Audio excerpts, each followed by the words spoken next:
I was getting a clip of this table break when I noticed something that blew my mind about this Crouching Tiger Hidden Dragon fight. Every one of these weapon breaks is practical. There's not a single digital effect in this, not even for the pieces that go flying across the screen. This bamboo pole isn't in two pieces waiting to be pulled apart. It's one piece. You can tell by how far it moves that she really did hack through the pole. This is one whole piece and breaks where it's hit, and that's not a digital piece that flies off. These pieces look like they were pulled away with a piece of wire once they disconnected from the main pole, but they were still on there well enough to stay steady while being moved around in the shot. They didn't snap off on their own. They had to be hit. It's a practical effect. But this one is by far the most impressive. These hook swords are together, and Michelle Yeoh really sells it like she's pulling them together. A twist of the sword, and those ends break off. And here's the coolest part. Without cutting, Michelle Yeoh goes to block, and they break in a second spot. They snap off, not even all the way down at the handle. So they had to have those on there secure enough that the end pieces could be pulled away and not have any chance of breaking at the other break point, which means it was strong enough that it had to be really struck in order to break. This isn't, oh, let's just put the end of the blade on by special effects afterwards. They really had to hit these things to make them break. Like,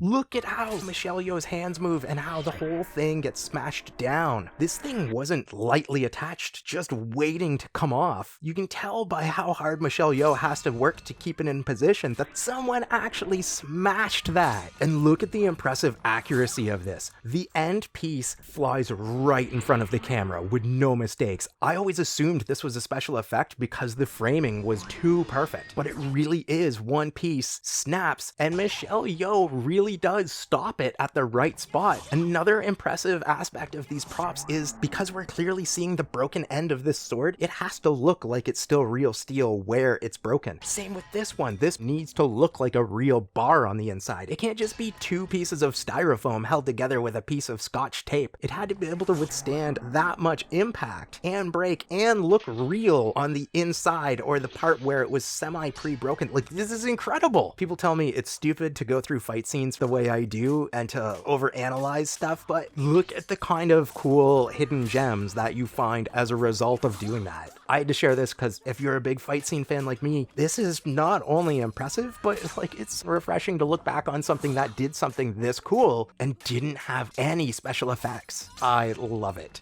Hopefully you do too.